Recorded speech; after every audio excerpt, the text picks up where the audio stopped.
He's done quite a few sold out shows across the country. He's dropped albums. That did great. 2 albums. That had done great. You think it's not gonna matter? Definitely. I don't think it matters to them. I don't think it matters. Because I'm gonna tell you why I don't think it matters. Because the people that have been buying his music, that have still been supporting him, that have been going to these shows, have all been saying we don't care. I think it's easy to not care when nothing's being said. I think it's harder to care when somebody says that's a rap. Yeah, you talking about if Thug says yes, that's what I'm saying. Yes. I think it's a slap. I don't know if it's gonna matter. Thug ain't never gonna say it. Look, what you just said. I'm just looking at the projects that he's put out since this all happened. It ain't been the big name features that been working with him before. Yo, this is why I love my job.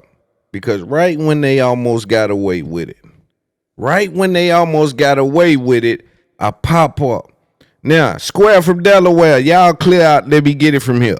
So for those who are in the blind as to even what this conversation is about, from Young Thug's Twitter account, there was a tweet that has now been deleted. It says, Gunna, stop acting like we friends on the internet. I don't know you, my guy.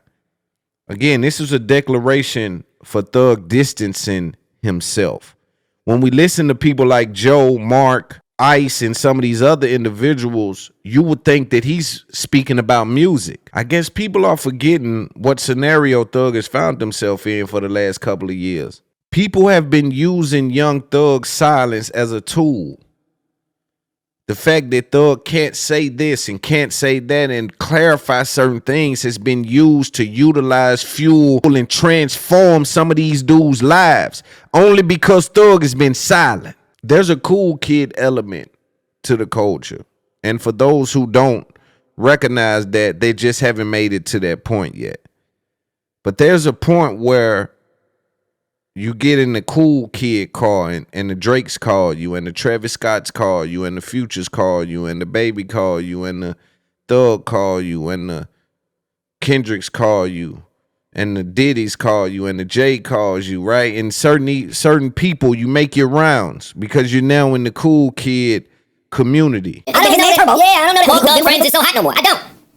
I'm gonna keep it up with y'all just for what it looks like. Rap is in a total disarray. The niggas that had it, lost it. Everybody ain't got it. There's new niggas on the scene. Niggas don't want to admit it. All them niggas that's basically picked a side when this happened and said we rolling with Thug until Thug say something, we not gonna fuck with Gunna. He doing better than all them niggas. That's a fact. They need him way more than he needs them. That's a fact. Niggas are gonna call him, and when it's dry out here for you, they gonna call Gunna. And here's where I want to stop, because it ain't a joke if we never get serious, right?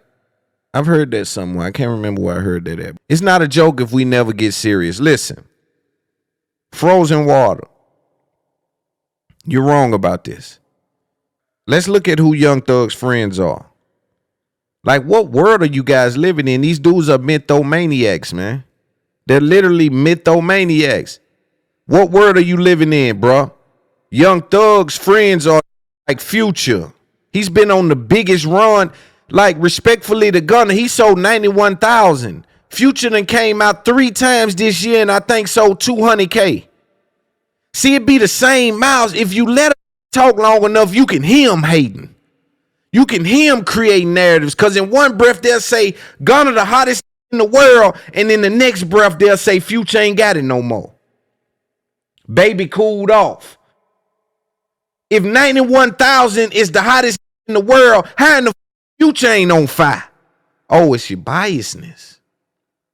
All you haters just say that. You dig? The interesting part about this is Thug and Gunna gonna go through whatever they go through and handle it however they handle it. But I do want Gunna, Thug, Meek, all you to know something. They tricking y'all with this media thing. And I'm in media, so it don't hurt me either way. But the scenario you guys are finding yourself in is that they gonna shame you for not doing it. And then when you do it, they gonna shame you for doing it. And ask yourself why they're doing that. Because at the end of the day, these content creators need something to talk about. So my job is this is what happened. What are we gonna talk about involving it? So they have to find something to speak about. Case in point, you just saw Meek Mill. Now, granted, Meek could have chosen a better way to handle this. Again, I keep telling these dudes they need to do real interviews with people that allow them to runway to get their shit off that's culturally relevant, because there's a lot of people pandering for interviews, and that's some nasty behavior. It's like, yo, bro, nobody listening to that shit. It ain't gonna be culturally relevant if somebody sit there. It don't even matter. And I say that respectfully, but kissing up don't get you through the door. That ain't never gonna get a through the door. You got to have some influence. You got to have some umph with it. But I look at Meek Mill and I say, the first thing they said about Meek Mill is, yo, why he won't say nothing about Diddy? Why he won't say that, yo, y'all got me fucked up. I ain't did no gay stuff. I ain't with the gay shit. Keep my name out of the gay shit. I don't know nothing about what Diddy done. First is that. Then when he says something about distancing himself from Diddy and don't disrespect him, what's the next thing they say? Man, he throwing his friends under the bus. Oh man, you can't move with them because they need something to talk about. We need something to talk about. The only recourse you have when you find yourself in a fight with media is to do media. And it's to do the kind of media that gives your fans the clips and fuels and talking points to defend you in some of those comments and allow you to keep living your life. But sometimes people get too cool to do media and their brand will literally suffer from it because your narrative is created by the people who don't mind cutting the cameras on. The people that don't mind sitting here, 200,000-300,000 people listening. You dig what I'm saying? Just trying to make it through their day, but they're being influenced and you putting two and two together for them and it's making sense about why he fell off or why he owned or why he supposed to did this or why this is the scenario. It makes sense for them because most of America is the kind of people that are buy the outfit off the mannequin. So they need the narrative presented there for them.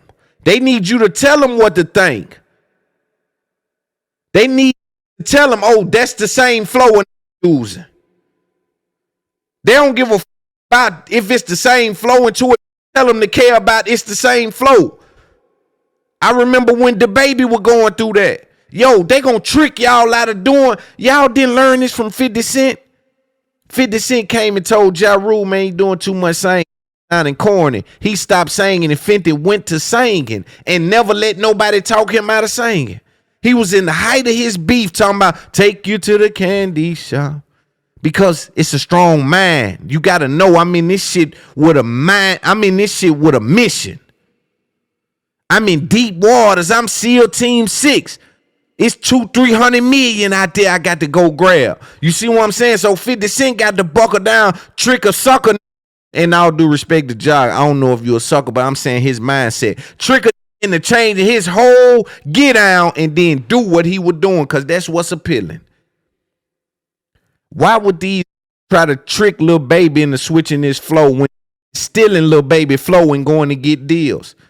You got this implementing Lil Baby's flow and having 4 and 5 and 6 million listens.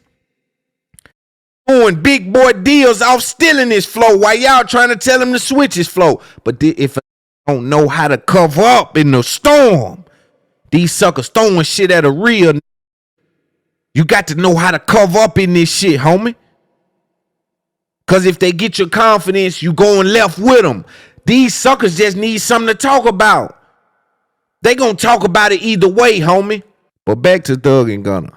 And let me relax because I feel marvelous. I think this was less about who needs who. And this is Thug trying to take control of his narrative. And what's important and interesting to me is that you got people that's in media, which means they understand the power of narratives.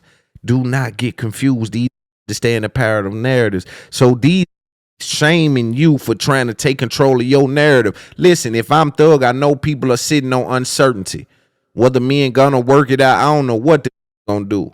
But I'm telling you, there's fans, brands, features, real ones, families, all kind of shit that's uncertain about how Thug feels about Gunna. How do you get that out? I believe the position Thug finds himself in is, yo, I've been quiet for 2 years straight and ain't been able to say nothing.